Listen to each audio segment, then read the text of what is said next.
pasé el MCCQE1 y me fue súper bien. Así que quédate acá porque este video se va a tratar sobre eso. Primero, una pequeña introducción sobre qué es el MCCQE1. Segundo, lo que a todo el mundo le importa, que es mi puntaje. Tercero, les voy a hablar un poco sobre mi background académico para que se den cuenta de que no soy ninguna super genio. Después les voy a hablar un poco sobre mi estrategia de preparación y las resources que ocupé para prepararme. Y finalmente les voy a hablar un poco sobre lo que a mí me costó y los precios que tiene cada una de las cosas que yo ocupé. ¿Qué es el MCCQE1? Es el primero de una serie de pruebas que tú tienes que dar para poder sacar tu licencia como médico en Canadá, ¿ya? Esta es una prueba que se puede rendir hasta 5 veces en el año y consta de dos partes principales. La primera es la parte de preguntas con selección múltiple, o sea, en verdad es preguntas con selección única porque es solo una respuesta. Y son 210 preguntas. La segunda parte, que es la parte que puede hacer un poco de diferencia con la comparación con respecto al USMLE de Estados Unidos, es la parte de desarrollo o de clinical cases, en verdad. Ya son 38 casos clínicos a partir de los cuales te van a hacer distintas modalidades de preguntas. Una modalidad de pregunta es que te ponen una lista como con checkboxes en el cual tú vas haciendo check, check, check. Y después te pueden poner algo de desarrollo en lo cual tú tienes que escribir la respuesta. Entonces, una parte muy importante de la prueba en esta parte de casos clínicos es que primero tienes que entender y respetar muy bien las instrucciones. Por ejemplo, si te dicen seleccione no más de 5, quiere decir que tú puedes seleccionar 1, 2, 3, 4 y 5. Si seleccionas 6, está todo malo. Después, lo otro importante en esta parte es que el spelling es importante. Es súper importante que tú escribas correctamente la respuesta que tú vas a tener que tipear, porque si no, también te la consideran mala. Y por si acaso, tú puedes escoger en qué idioma quieres dar la prueba. O toda en inglés o toda en francés. Bien, mi resultado son 269 puntos.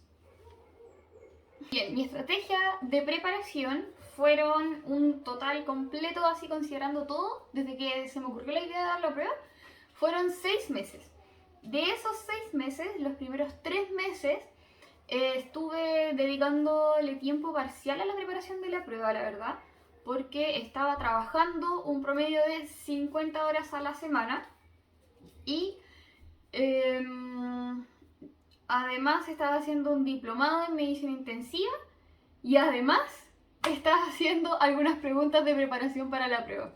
Entonces, para que tengan una referencia, en promedio, en ese tiempo hice 25 preguntas a la semana, lo cual obviamente no es mucho. Después les voy a comentar que durante mi periodo de preparación exclusiva para la prueba, en la cual decidí renunciar a mi trabajo para poder dedicarme full time a la preparación de esta prueba, aumenté muchísimo la cantidad de mi tiempo de estudio y de la cantidad de preguntas que yo hacía por día. Entonces, 3 meses de preparación no exclusiva y 3 meses de preparación exclusiva. Tengo que agregar que ese tiempo de preparación exclusiva, la verdad es que no fue exclusiva, porque igual seguí trabajando más o menos 12 horas a la semana. La verdad es que yo vivo sola, sin mis papás, digamos, y financieramente me interesa ser independiente, entonces no podía dejar de trabajar. Por lo que seguí trabajando 12 horas a la semana, haciendo un turno a la semana, y eso me permitía básicamente pagar las cuentas y pagar todas las cositas extras que yo me quería comprar para la preparación de la prueba, que ya se van a dar cuenta de que es carísimo. Bueno, un poco sobre mi contexto académico. Yo soy médico egresado de Chile. Soy como una alumna promedio en el colegio. Estaba siempre dentro de los 10 primeros, pero nunca fui ni la primera, ni la segunda, ni la tercera. Cuando entré a estudiar medicina, entré a una escuela de medicina que tampoco es la primera ni la segunda, es la tercera mejor de mi país. Y dentro de mi clase en medicina tampoco fui ni la primera, ni la segunda, ni la tercera, fui la quinta mejor de la clase. Pero puesto eso en el contexto nacional, soy como bastante promedio dentro de las personas que se quieren ir de su país. De hecho, revisando videos de gente en YouTube como IMGs que tienen historias de éxito en los países norteamericanos, son todos de las mejores universidades de sus países. Así que, bueno, eso me deja como un sentimiento como de sensaciones encontradas, ¿no? Pero bueno, yo estoy como dentro del promedio. Igual nunca fui floja. Siempre traté de estudiar de manera consciente. Y bueno, ese es como mi contexto, como mi background académico. Bien, dentro de mi tiempo de preparación exclusiva para el MCCQ E1, las primeras 2 semanas como que fueron un poco de tiempo perdido porque mi planificación no fue exitosa, no fue inteligente, no fue realista, ¿ya? Empezaba todas las mañanas con la preparación de un libro que se llama Toronto Notes, que es como la Biblia para todos los IMGs y bueno, los estudiantes de Canadá también lo usan muchísimo. Y bueno, eran todas las mañanas intentar leer el Toronto Notes. Después me preparé con una página que no es de Canadá, es de Estados Unidos, se llama Online MedEd, Medical Education. Les voy a dejar todos los links en la descripción. Y después en las tardes hacía algunas preguntas. Después les voy a hablar exclusivamente sobre los bancos de preguntas. Intentaba estudiar entre 8 y 10 horas por día. La verdad es que no fue sostenible en el tiempo porque tuve un burnout que me costó como una semana completa de recuperación. Al final llegaba al final del día y no podía terminar de hacer las cosas que yo tenía como objetivos, así que ya, después de esas, fueron 2 semanas así, después la semana de como de recuperación y de planificación, de replanificación, fueron como 3 semanas perdidas y después llegué con mi plan que fue finalmente el plan exitoso y sostenible a lo largo del tiempo, que es el siguiente. Distribuía mi tiempo de trabajo durante toda la semana. Y en esa semana tenía un día de trabajo que hacía un turno de 12 horas y un día libre en el cual no estudiaba, no iba a hacer nada y no me iba a relacionar con el estudio, sino que iba a dar mi tiempo para recuperarme y para como quererme y amarme y tener como relaciones con mi entorno que hicieran esta preparación sostenible a lo largo del tiempo. Y mis días empezaban entre 6 y 7 de la mañana. Lo primero que hacía al despertarme era salir de la cama, como que intentaba no pensar, como que si me daba el tiempo de negociar conmigo misma, sabía que eso podía ser una tendencia al fracaso, así que opté por lo sano y como que sonaba el despertador y saltaba de la cama. O sea, rodaba de la cama al suelo y lo primero que hacía era hacer ejercicio. Entonces rodaba de la cama, me caía al suelo y hacía push-ups. Hacía como 10 push-ups, terminé haciendo como 25 push-ups, pero las hacía hasta que me daba cuenta de que ya estaba despierta. Entonces eso fue como un método para poder, como se dice, como jumpstart my day. Y no, demasiado bueno, así que se los recomiendo para empezar con energía. Después de eso iba al baño, tomaba un vaso de entre 1 a 2 vasos de 250 cc de agua y me lavaba la cara o me duchaba, dependiendo de si tenía ganas o no. Y después de eso empezaba como a preparar mi día. Mi día empezaba con HIIT, unos 6 a 10 minutos todas las mañanas. Y habían días en la semana en las que yo también jugaba vóley y justo se empezó a reconstituir el equipo de voleibol de mi universidad. Entonces, algunos días en las mañanas volvía a entrenar como a las 7, entre 7 y 8 de la mañana estábamos entrenando. Y obviamente entre medio tomar desayuno, bla bla bla, las cosas como normales.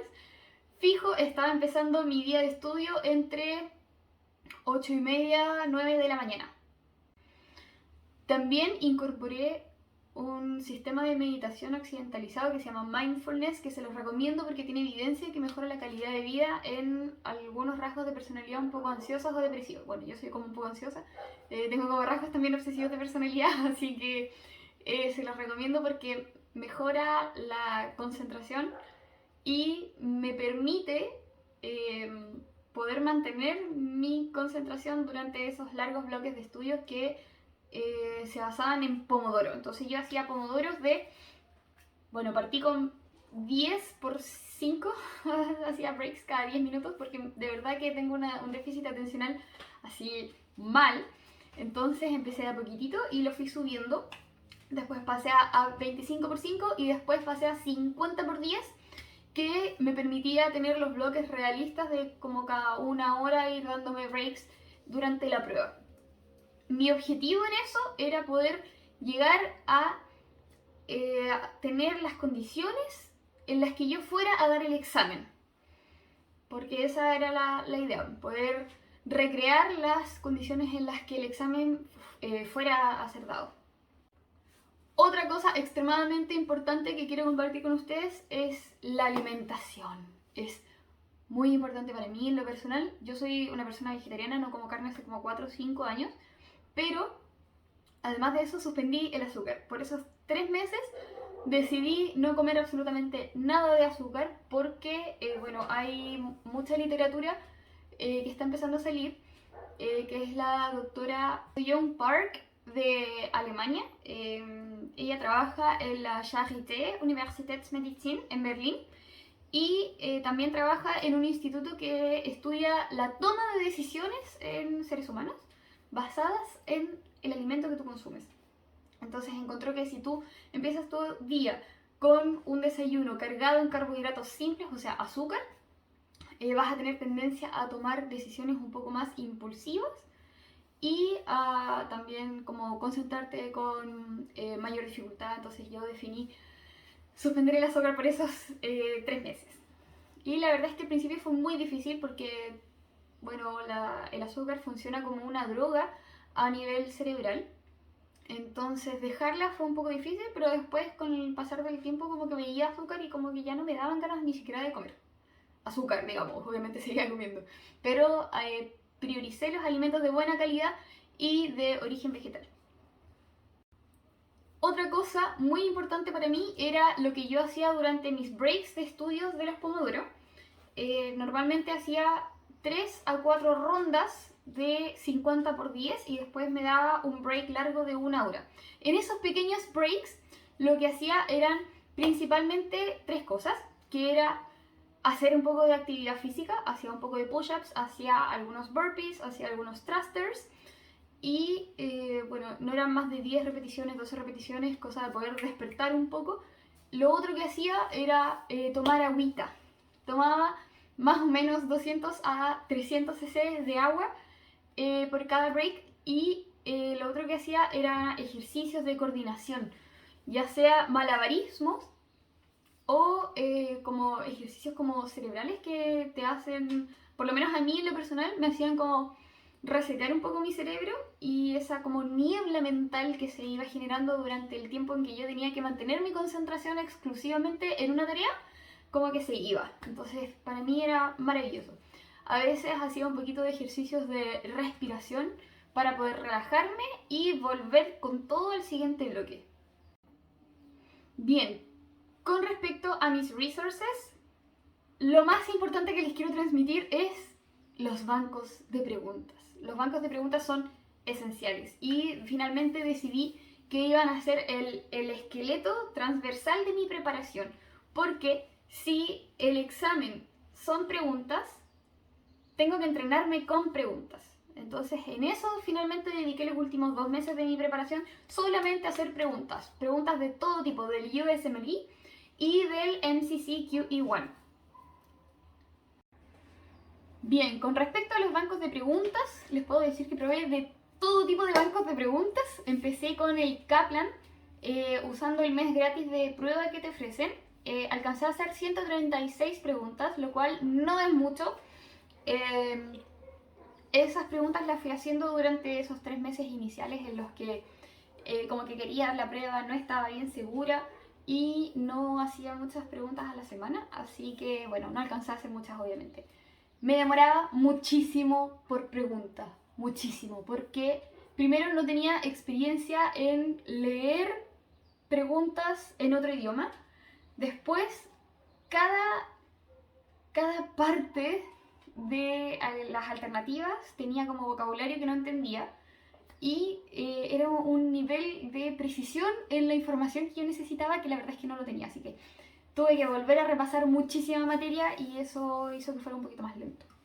Entonces, eso fue un Kaplan, que fue la primera, el primer banco de preguntas que usé. La verdad es que mi apreciación es que no lo recomiendo mucho.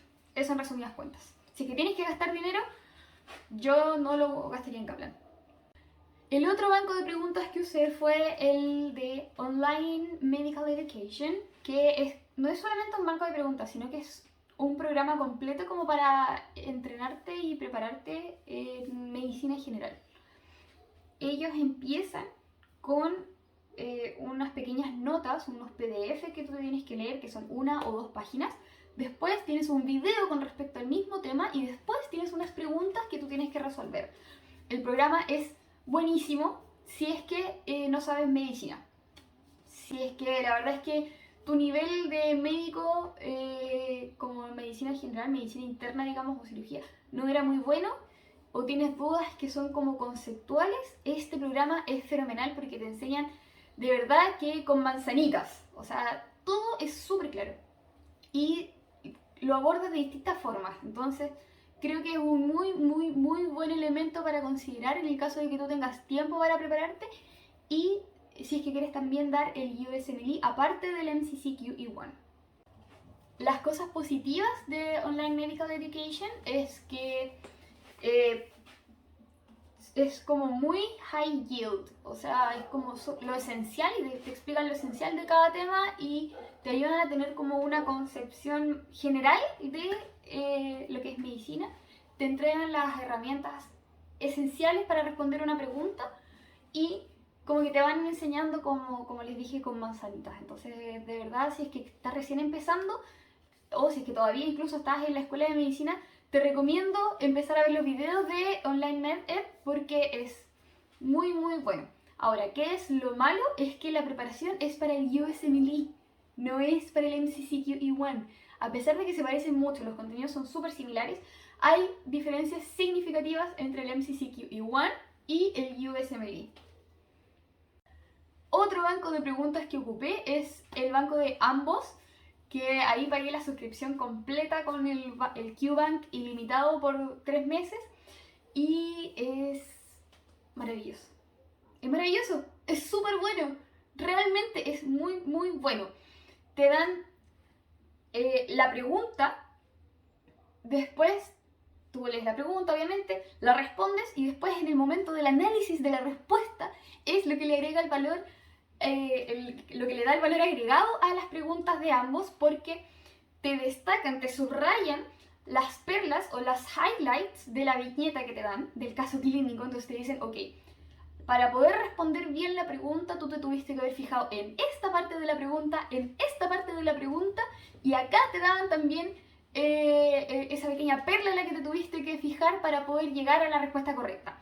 Entonces te dan la pregunta analizada, como subrayada, después te dan la explicación se llama Attending Tips. Entonces es como si te explicaran así como, bueno, entonces en resumen, en suma, corresponde al caso clínico de un adulto de 40 años que consulta por dolor torácico de carácter isquémico, cuyo electrocardiograma presenta alteraciones significativas del ST y esto constituye un STEMI. Entonces era maravilloso porque de repente hay otros bancos de preguntas en los que no te explican el análisis que tiene que tener una pregunta para poder ser respondida de forma adecuada. Ambos lo traen, así que se los recomiendo. Si es que se quieren preparar para el USMLE también, ambos, así es, la crème de la crème. O sea, muy recomendado. Lo malo de ambos es que, al igual que Kaplan, al igual que Online MedEd, es que es para la preparación del USMLE y no es exclusivo para la preparación del MCCQ E1. A pesar de que son similares, tienen algunas diferencias esenciales. También hay otro banco de preguntas muy popular en Canadá que se llama Canada QBank. Este banco de preguntas lo ocupé en un grupo de IMGs que está en Facebook y tenemos un grupo en WhatsApp, el cual nos reuníamos todos los días a hacer algunas preguntas. La verdad es que el banco de preguntas algunas preguntas se parecían bastante a las de la prueba real, pero yo te diría que fue como un 20% del total de preguntas que vi. Algunas estaban francamente con errores en el resultado. La respuesta que te daban era un poco debatible, así que la verdad es que no lo usé como mi resource principal. Lo que sí fue que me uní al grupo de esas revisiones diarias, porque se juntaban 5 horas más o menos todos los días a revisar estas preguntas. Me quedé con el grupo mientras estaban revisando ética, porque como yo me preparé con el Banco de Estados Unidos, la verdad es que la parte de ética es muy fuerte en Canadá. No tanto en Estados Unidos, pero sí en Canadá. Hay algunas leyes que son un poco distintas.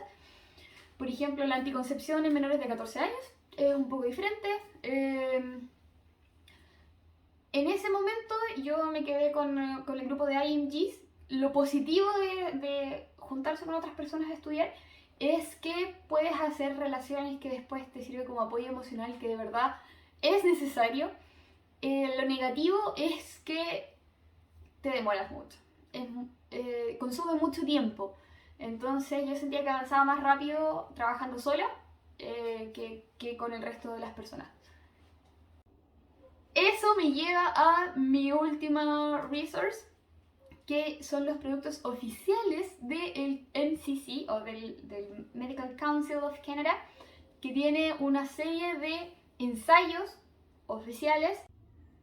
Estos son los Preparatory Products, que tienen un enlace que les voy a dejar en la descripción, que, bueno, tienen 3 exámenes de práctica pequeños, como abreviados de Multiple Choice Questions. Son solamente 100 preguntas en cada uno de los ensayos y el ensayo cuesta $120 canadienses cada uno. También hay 3 como casos clínicos que también son abreviados, traen solamente 14 casos clínicos cada uno, también cuesta 120 cada uno. Viene un simulacro de ensayo y viene un medio simulacro de examen. Entonces tienen un examen completo y tienen un medio ensayo. Esos son los Preparatory Products, que ese es el producto oficial. O sea, ese es el examen. Es el resource preparado por la organización que hace el examen. Entonces, si tú vas a dar el MCC, tienes que tomar esto. Lo tienes que tomar. O sea, no hay otra posibilidad. Necesitas exposición antes de dar la prueba de verdad. Y esto es un esencial. Bueno, con respecto a UWorld, la verdad es que no probé UWorld hasta después de dar el examen. Se parece mucho a ambos. Y si eres un IMG, si eres un como starter en esto de dar pruebas como de solamente preguntas con respuestas de selección, voy a hacer otro video dando mi respuesta como prolongada, pero en resumen, personalmente yo me quedo con ambos. No me quedo con UWorld. He dicho. En resumen, en mi primer mes de preparación exclusiva, yo estaba haciendo más o menos 25 preguntas al día y un mes antes de mi examen estaba haciendo 80 preguntas al día. Esto era 4 veces a la semana y terminé un total de 2.888 preguntas antes de la prueba. Y como yo soy una persona muy ordenada, entonces les quiero compartir con ustedes mi calendario de preparación para el MCCQ E1. Aquí iba dejando registro de todos los días que pasaba, iba marcando así día por día con una X gigante de color rojo. Y también iba destacando los días en que yo hacía simulacros. Así que ahora vamos a hablar un poco sobre los simulacros. Hacía más o menos uno cada 2 semanas. Y el primer día de mi preparación en general para dar una prueba en inglés porque yo como que lo tomé como objetivo dar una prueba en inglés. El primer assessment que hice fue del NBME y saqué 208 puntos como el análogo en el USMLE, eso quiere decir que lo reprobé, pero por un punto. Después, en marzo, que fue 3 meses antes de mi prueba, hice un pequeño ensayo de el Multiple Choice Questions. Hice uno de 100. Y lo malo es que el MCC como que no te entrega un puntaje, no puedes saber cómo lo estás haciendo, sino que te entrega un porcentaje. Y saqué 70%. Iba haciendo un assessment del MCCQ E1 cada 2 semanas. Entonces, 2 semanas después hice un Clinical Decision Making abreviado y saqué 13 de... O sea, saqué un 50%. Después, en abril... Después, el 28 de abril, eso es un mes y 2 semanas antes de mi prueba, en el Clinical Decision Making abreviado saqué un 70%. 4 semanas antes, esto es algo importante que tengo que compartir con ustedes, porque yo no estaba segura de que la fecha que había reservado era realmente la fecha en la que yo iba a dar mi examen, porque no sabía cómo iba a dar, como que estaba un poco insegura si es que mi preparación había sido la correcta o no. Entonces me puse 4 semanas antes de la fecha real, que es la fecha límite en la cual se te permite cambiar tu fecha. Yo iba a dar un ensayo general del MCC QE1 o de los Preparatory Products que te da el MCC, el oficial, uno que cuesta como $500. Entonces ahí yo definí, si me va bien y si saco más de un 70%, nos vamos con todo y dejo la fecha puesta y salga lo que salga. Y si saco menos de un 70%, entonces voy a postergar la fecha de rendición. Y saqué un 73%. Así que mantuve la fecha. En general, mis resultados de mis ensayos como que se mantuvieron como constantes en 70, 75, 73. Tengo la semana, 2 semanas antes a mi prueba saqué un 75% en un multiple choice question, en el segundo multiple choice questions abreviado. Y una semana antes di el ensayo que es la mitad del ensayo, o sea, se llama PE Light del MCCQE1, que es como el oficial, y saqué un 70% también. Entonces, como que siempre fue como 70%, 70%, todo el rato como 70%. Y bueno, esa fue mi experiencia de preparación. Finalmente saqué 269 puntos. La verdad es que se relaciona con lo que yo había sacado en mi experiencia previa con los Preparatory Products. Así que eso es un esencial, es un must. Otro tip de preparación que es extremadamente importante y yo creo que es la otra patita del banco de preguntas, y justo con eso va las flashcards.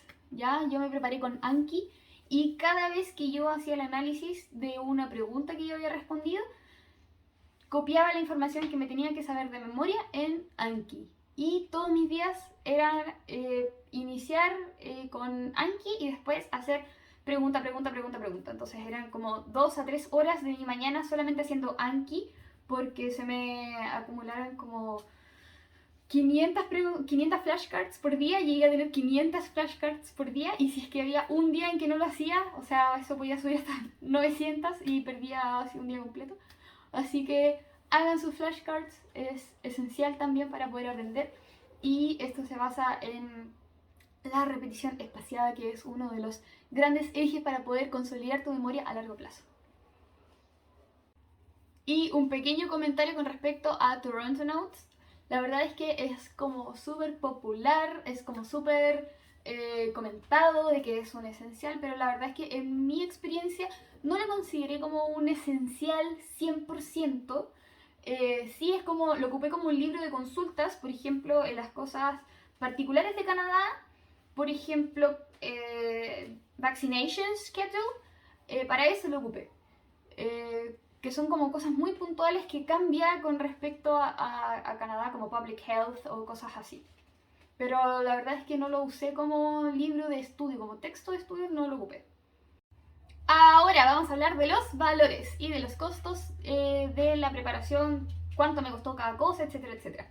La postulación para dar el MCCQ E1 me costó $1.333 canadienses. Comprar todos los productos de preparación para entrenarme para el MCCQ E1 me costó $1.565 canadienses en total. La suscripción de ambos con 3 meses de preguntas ilimitadas me costó $149. El mes de Kaplan me costó gratis porque era la prueba. Y Online Medical Education por 12 meses para el clinical, digamos, me costó $340. UWorld, como les dije, no lo usé después, lo estoy usando ahora. Y ya se vendrán nuevos videos. Si tienen preguntas, chiquillos, déjenmelas abajo en la descripción y yo se las voy a ir contestando. Me pueden agregar a las redes sociales que no uso con frecuencia. Y cualquier cosa, cualquier pregunta, por favor, déjenmela en sus comentarios. Si ustedes tienen algún tip extra que quieran dar, bienvenido sea. Hasta la próxima. Chao, chao.